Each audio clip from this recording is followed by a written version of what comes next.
Hello, Brent. Thank you. So we're going to try to cover quite a bit of material in the next 30 minutes. Hopefully, I won't lose too many of you.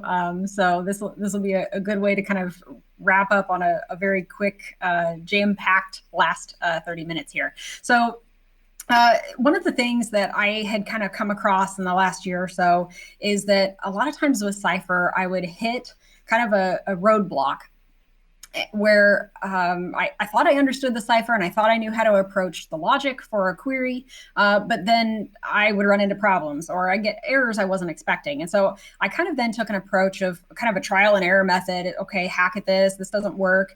And so I was really at the mercy of how the cipher language was constructed and my lack of understanding for it, where I ended up with kind of whack-a-mole fixes where it's kind of random and reactive to the error messages that you're seeing. But what if we could actually take these problems and understand what Cypher is actually trying to do behind the scenes and understand the logic? And knowing this when and how gives us one better efficiency on time to building these solutions and to putting good queries together, but it also gets you better results faster. So this is kind of the whole theme behind today's session, is really understanding some of these more intermediate or advanced concepts in Cypher and how you can improve those and work with them successfully. So the data set we're going to be dealing with, just a very quick background, is I've got a Venmo payments data set loaded into Neo4j Aura free tier instance. And there's a couple weeks worth of data here. Venmo retired their API back in 2018. So that's why the data is kind of ancient or out of date, if you will, because their API shut down. And so this was just kind of a couple of weeks, July 26th through August 7th of 2018, that I pulled in the data. And so we're going to look at that data set here in some of these queries. So the data model is a user sends a payment to another user, and that payment is made using an application like your iPhone mobile app or your Android mobile app or maybe the Venmo website. So with that, let's dive straight into the Cypher stuff here. So the first up is the Cypher case statement.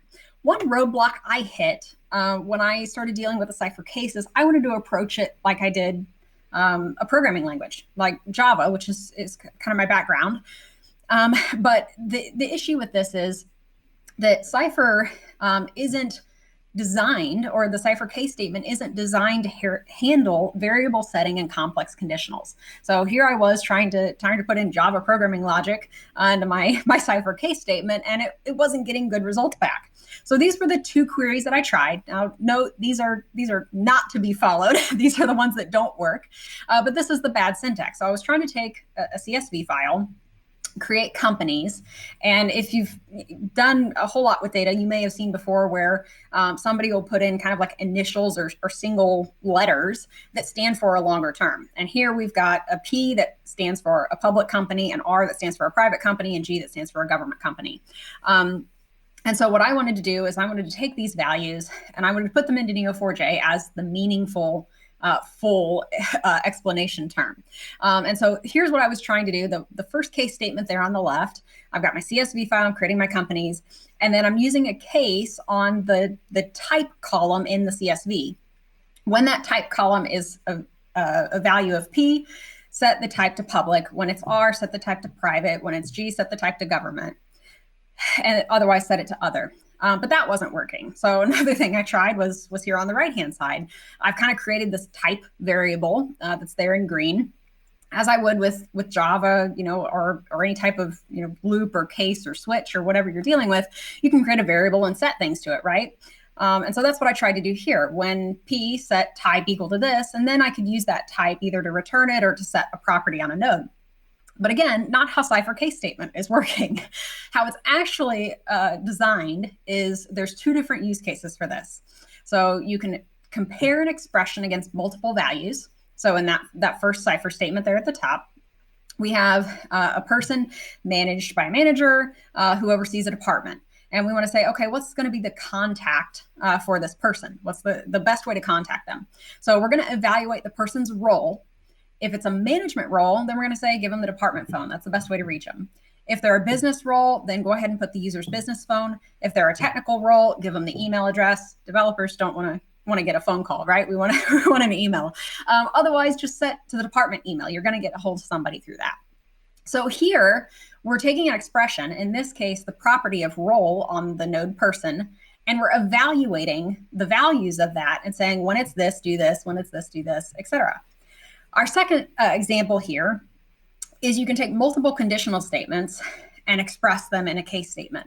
So here, let's say we want to take a report, or we want to report on our person database or our person system. And we want to see when, somebody, what the status of somebody is and when we actually entered them into the system, when we got the lead date. So we're taking match person, do a case. When you have a date hired null, then they're a candidate. So they're not hired, there's no date in the system, then they must be a candidate. If their date hired is greater than a certain amount, could be 6 months, could be a year, etc., then they're a new hire, so they're relatively new to the system. Otherwise, they're an employee. So that gives us our status. Then we could have another case statement there at the bottom that analyzes, okay, when their date fired is null, then use the date hired as their lead date. When the date hired is null, then use the entry date into the system, because if they're in our database, they must be a user or customer or something, right? Otherwise, we're just going to assign an NA value. So this is taking multiple conditional statements. We're evaluating date hired, null, or greater than a certain date. We're analyzing date fired versus date hired, and we're doing all of these conditional statements and expressing them. Now, the thing to notice here between this page and my previous page is notice that I was trying to do the logic after the then keyword, where if you look at the corrected examples, most of my logic is actually before the then keyword. So you want to do your conditionals, your analysis, etc., all after the when portion at the beginning kind of the case. Evaluate your expression and then do something very simple. So usually just set a value or bring back a value, set true or false, etc. So that's really the big thing to note for the case statement. And here's an example with our use case. User sends a payment, and that's paid with an application. And we're going to make some assumptions here. If a user makes a payment with an application, we're going to assume we can kind of guess what their phone type might be. So for instance, we're saying, okay, do a case on the application name. If the application name is Venmo for iPhone, then we're going to assume they have an iPhone. They probably wouldn't have an Android phone and use the mobile application for iPhone, right? When it's Venmo for Android, we're going to assume they have an Android phone. Otherwise, we're going to say unknown, because it could be a desktop, public computer, a tablet, etc. And so we're going to then go ahead and set the phone type equal to that value we've come out of the case statement with, and then we're going to return those. And I'm just pulling a 10, the number 10 of the results back just to look at. So let's actually run this. I can select all this here, and I happen to have my Aura instance up, and hopefully that's okay for everybody. And so then I can run this, and you can see we have our display name and we have our phone type that's coming back. Now, these results do show iPhone. For this particular 2-week data set, most of the results came back using the iPhone application. However, don't be offended, Android users. There were plenty in there too, and I could tweak the query just a little bit and show you guys the data there. But this is the results in the data set that I have. That's what we were dealing with. Okay. So with that in, that explains then our case statement. Let's dive now into temporals. Now, me personally, I think temporals are difficult and tricky no matter what database or language or format you're dealing with. But there were some things that kind of caught me off guard when I dealt with the Cypher ones. So this is kind of what I want to cover today. Cypher uses the ISO 8601 date format. There's a whole Wikipedia article on it and discusses the standard and all that sort of stuff. The biggest thing that I found fraught with peril is the literal T that goes in between the date portion of the value and the time portion of the value. So there is a literal letter T in between the two. And if you're dealing with other date formats or databases that don't use that same format, that literal T getting in there is kind of tricky to add. Then the next portion is talking about durations, calculating differences between dates. We'll talk a little bit about the precision and how that's kind of grouped, and then as well as the precision groups within durations too. So let's just dive right into that. I mentioned the ISO 8601 standard. There's a couple of examples there, the simple date, and then you see the date time. And you'll notice that literal date T that occurs there between the date and the time values. And the Z is just time zone. In this case, the Z just defaults to UTC time. So that literal T is what can be kind of tricky.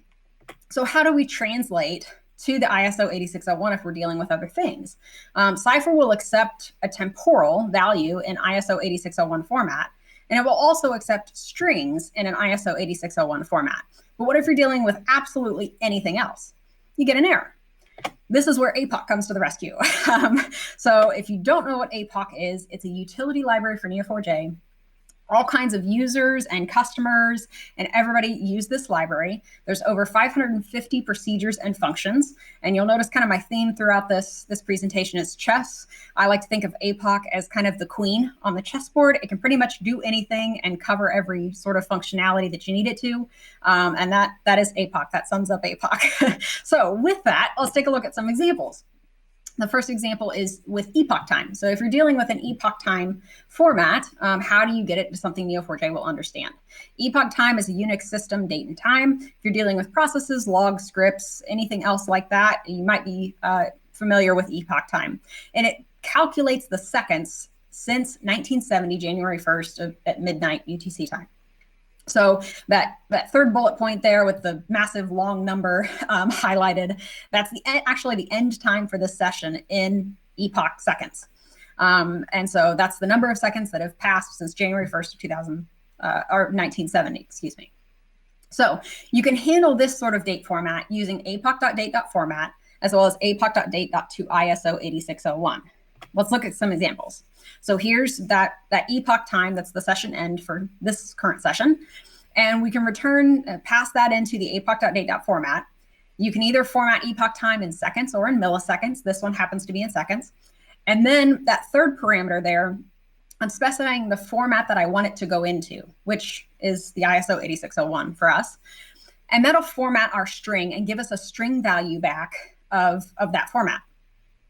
The second one there, we're doing the same thing, taking our session end, passing it into the format. It's in the seconds epoch time. And then that third parameter, I'm only specifying, hey, I just want the date here. So I could use this with a Cypher date. And again, I get formatted a date string that comes back. The third one, there is that epoch time. I'm passing it into apoc.date.to-ISO 8601. Notice there's no third parameter here that I've specified.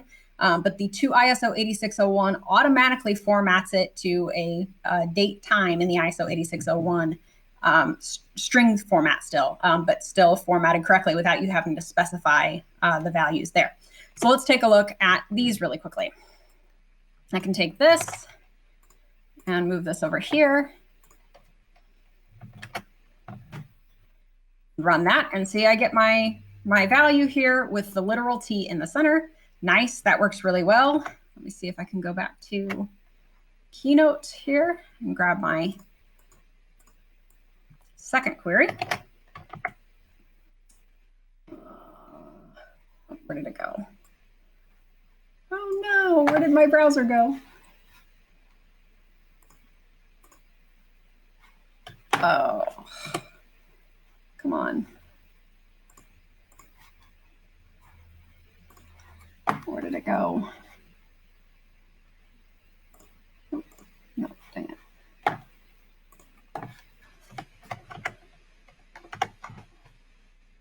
Oh, drat. No.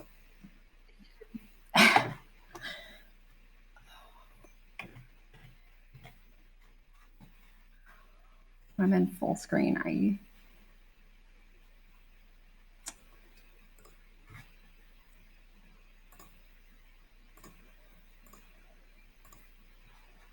How do I get to that other tab? Oh, I lost the tab. Brave, Chrome-based.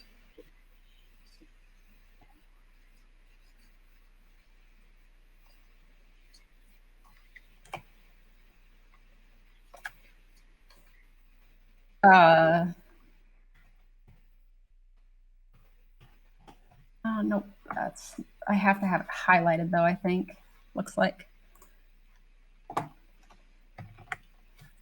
Oh no.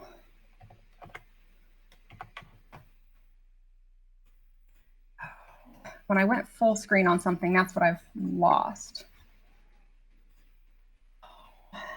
let me see if I can.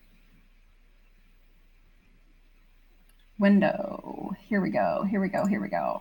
Ah, found it. Sorry about that. Okay. Let's go back to this. So now we get our simple date format with just our year, month, and day. And then let me drop that and back to our third query here. So this is going straight to the 8601 that we talked about. And this gives us that full time. Remember, I didn't have to specify the format as a parameter at all. It automatically defaulted to the 8601 with the time zone included.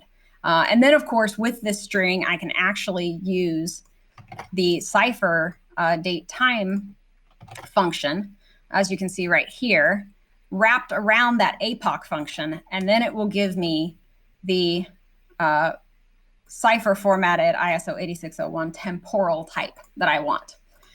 So that is that then. So, okay, now we have date strings. Let's say you have date strings in different formats. What if they're not ISO 8601? And you could be dealing with a lot of different formats, and that's where apoc.date.convert format or apoc.temporal.toZonedTemporal comes in. So let's take a look at these examples. Notice that first example there, we don't have that literal T in the center, but everything else looks okay. So we can use the apoc.date.convert format to pass that value in. The second parameter says this is the current format that it's in, and I want it to go to an ISO date time there as the third parameter. Again, that gives me back a string. The second example, in the US, we like to use slashes in our date formats. And so what if I have that format? That's okay. apoc.date.convert format can handle that as well. And this time I'm just going to an ISO date. And then the final one, the date string there is much longer and more intricate, but I can pass that to apoc.temporal.toZonedTemporal, specify the format there, and that will actually return a straight Neo4j date format for me. So there's no string. It actually just takes the string value and goes straight to a Cypher date. We can look at these examples here. And I may drop that second one. So again, no literal T here in the center, but I've told it I want it to go to an ISO date time format. And therefore, that is what I get here with that literal T in the center. I'm going to skip the second one just for time's sake, but it does work the same. And then run this one. So where you can see that we're going straight to a Cypher date time. Let's see how that turns out. And you can see it did format it for us. And I know it shows it in quotes, but it is a Cypher date time value. And it automatically has put the time zone at the end for us, which it defaults to UTC if you don't specify that. So that's the temporal to zoned temporal function that goes straight to the Neo4j type if you need it. Okay, so now let's talk a little bit about durations. There were a couple of things that kind of threw me for a loop in this. One of the things to note is now we don't just have a literal T between the time and the date, we also have a literal P at the very beginning of durations. The precision thing is what is kind of a little bit tricky. So to make sure that we're consistent in how we calculate dates, we have put date values into months, days, and seconds. So hours in a day change, days in a year change, etc., based on leap years or time changes, daylight savings, and such. And so to just try to keep things as consistent as possible, these are the three kind of categories we've dumped values into. There are some duration functions we'll talk about in just a second between in months, in days, and in seconds. And that will help you kind of translate dates into other values or calculate the differences between them. So taking a look at some examples, we're looking for payments where a date completed is null. So again, going back to our Venmo data set here, we have dates were entered into the system. They might be pending or they might take some time to process, and then they usually have a completed date. So we want to find when the date completed is null, so they haven't been completed yet, or where you have a date complete that's greater than 24 hours after the creation date. So basically, if there's something that takes longer than 24 hours to process, we want to know about it because maybe Venmo would want to look into their system or their processing habits, et cetera, to fix that. The next query then is user sends payments. And basically there's a lot of fancy Cypher in there, but what it's the core there that's highlighted in green is we're calculating the date that the user joined to the first date that that user sent a payment. And to try to figure out how long apart do people tend to join the Venmo system and then actually make a payment using it. And so that could help Venmo figure out, okay, how fast do people get on board and actually use the system, et cetera. And then the last one, which is kind of a fun one, is looking at, okay, nodes, this conference started at noon UTC time. So if we take that particular time and calculate the start to the current date time, how much content has been presented up until now. So let's look at these examples in browser running against our database. So this is calculating if there's anything out there that took longer than 24 hours to process. So here we have our date created for the payment, and you can see the date completed is null. So it looks like most of the time when we pulled this data set, at least, now remember we have a finite date and time that we've pulled this data, about a 2-week period. So there may have been some pending payments out there still, as we can kind of see. And it looks like most of the ones that we have actually have a completion date of null. So there's nothing out there that I can see that took longer than 24 hours to process, which is a good sign. Hopefully the payments have completed by now, but we are several years later after all. So let's look at our next one. This is going to look how long it took users to use the system after they created an account in Venmo. So here we have, this is our shortest amount of time, 101 seconds. So somebody joined 7/26/2018 this time, and they actually sent a payment out at this time. So it looks like it took about a minute and a half or so. That's the fastest turnaround time for when somebody created an account in Venmo and then turned around and actually paid somebody using that. Now we could kind of do the opposite of this and do descending order just for fun to see how long it took people to actually make a payment. And if we did that, we'd come up with a maximum of 81 months and some odd. Now, again, remember, we're dealing with a splice of data here. So there may have been data previously that was thrown in, and we just don't have it in our system. But it is kind of fun to look at this query and run it just for grins. So let's take our last query then and see how much content then has been presented at nodes so far. So we've got our start time for UTC, and then this tells us, okay, this is calculated in seconds. This is what I was talking about with precision. Now this isn't super meaningful, right? 26,593 and some odd milliseconds. Not super helpful, but we're actually going to take a look here in just a second and figure out how to make that more meaningful. So this is where duration conversions come into play. So you can use functions like in months, in days, in seconds. Most of your components, which are like duration.years or duration.weeks, where you can calculate and kind of convert into other types of values, they convert into whole values only. You're not going to get remainders. There are a few extra components out there where you can get the remainders, and I'll show a couple examples in the next slide. So to convert between the units, you have to use a combination of functions and components as well. And there are 3 component groups, as we talked about. There's kind of 3 kind of precision groups: months, days, seconds.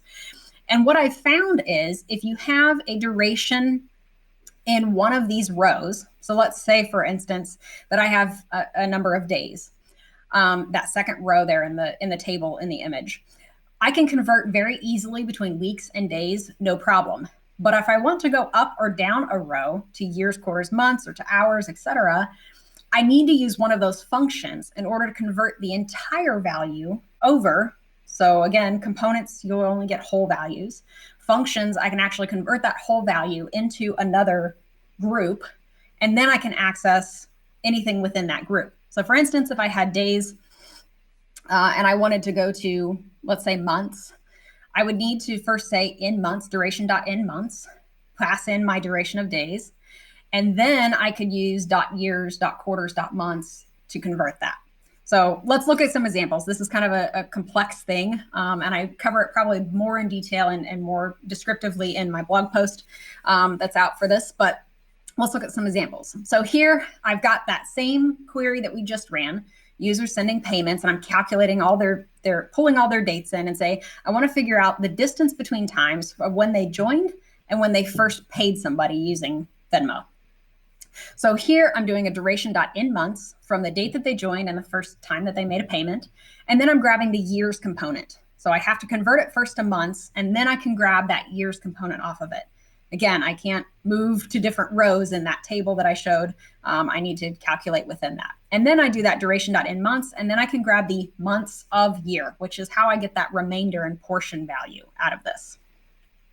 The second query there at the bottom, we've got our node start time. Remember, it calculated it as seconds. So I can grab my duration.in seconds from the node start time to the current time. And then I grab the hours component of that. And then I need to do the same thing because I want to calculate the remainder of how many minutes I have before I get to another hour. So I grab the minutes of hour component off of that. And that will calculate up, instead of that duration value in seconds, which doesn't really mean a whole lot to me, I can now get it in hours and minutes. So let's take a look at this. Grab this and pop over to my browser here. So again, looking at the number of years and months that a user took to join Venmo and then to actually make a payment. So here our maximum value is 6 years, 9 months. Now remember, our data set's a little bit trimmed out because it's only a splice. But 6 years, 9 months could make a big difference over 6 years and 0 months. So I want to capture that month's value. And so that's why I need to use that months of year, because just pulling the years will only get me 6. And there's a wide variety there. Let's grab one of our other queries here for getting how much content has been already presented at nodes. And it doesn't like my quotes here, so I'm going to go ahead and fix these. If they're stylized, it doesn't like it. Okay, so far we have 7 hours and 27 minutes of content. It's a lot better than the how many ever thousands of seconds we got when we first calculated that, right? So we can use a combination of the duration functions, the in months, in days, etc., and then the component groups of .years, .hours, .minutes of hour, etc., in order to pull the values that we're looking for. Okay, last but not least, I have just a couple of minutes left, is the eager operator. This one is probably a little bit more impactful, but what is eager? It's kind of like an eager loading. It helps keep consistency in your data load, and it avoids conflicts in it. So I've got this image over here to the right side of the whole chessboard. And eager ensures that operations incur to all rows before they continue. So it avoids having read-write conflicts where your data is out of sync or you have corrupted data. Where the chessboard there on the right-hand side, I like to think of it as typically when you play chess, you'll move individual pieces down the board, right? Well, with eager, it's like taking your entire set of pieces and moving them all down the board together. Because after all, you don't want things to get out of sync or lines to cross between your pieces, etc. So that's kind of the way I think of eager. Let's actually look at an example when we talk about Cypher. So the best way to look at these diagrams is to follow the numbering. So here on the left-hand side for the non-eager, we have our row 1. As you can see the number 1 for the step. And it goes 1, 2, 3, passing down through the operations until it gets to the end. And then it goes back for row 2 and does 4, 5, and 6 steps to get to the end in the result set. So it's taking each individual row, passing them through the operations, and then going back to grab the next row. That's non-eager. Now, what eager does is it says, okay, I want to make sure that if you do something to row 1, it doesn't cause problems with row 2, because you could be changing row 2, correct? If you're working with something in row 1. So what eager does, it says, this cipher looks like it might conflict. I'm going to go ahead and bundle these rows together and pass them as a group down through each operation so that we don't have conflicts and things getting out of sync, which is great. So you don't get out of sync data, but it could cause a problem if you're dealing with a system that has low memory or heap. Eager is not very kind to the heap.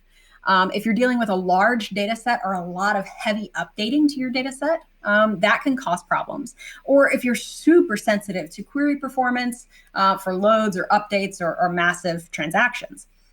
So how can we fix this? What does it actually look like? How do we tell when our queries are using eager and when they're not? One key thing to do is you can use the profile or explain keywords in front of your queries. So here's our example here. We have an eager query on the left-hand side and a non-eager query on the right-hand side. The only difference between the two is that last line on the left that returns the count. So let's take a look at this in browser and see how we can tell what's eager and what's not.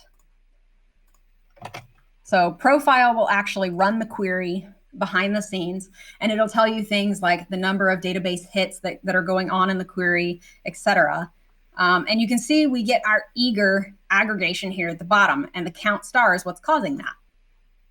Okay, so why is it that if I copy paste this query into another browser or into another section here, and I remove that read at the end, and I scroll down, and you can see, oh, there's absolutely no eager aggregation going on there in the query plan.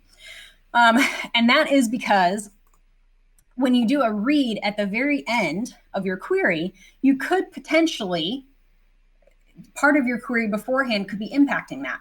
So if I do a read, I go, just toss one row down through the end, and then I do a read, that could throw off my numbers if I'm modifying something in the next grouping, right? So going back to this read here at the end, it makes sure nothing gets out of sync by doing all of the operations first to everything, and then going back and doing a count of everything that we've put into the database or changed about the database so far. So let's look at another quick example, because that was just a count at the end of the query, right? But we may not be doing counts, or that may seem kind of an odd use case. So let's look at another example here. Our eager query is on the left-hand side. Our non-eager query is on the right-hand side.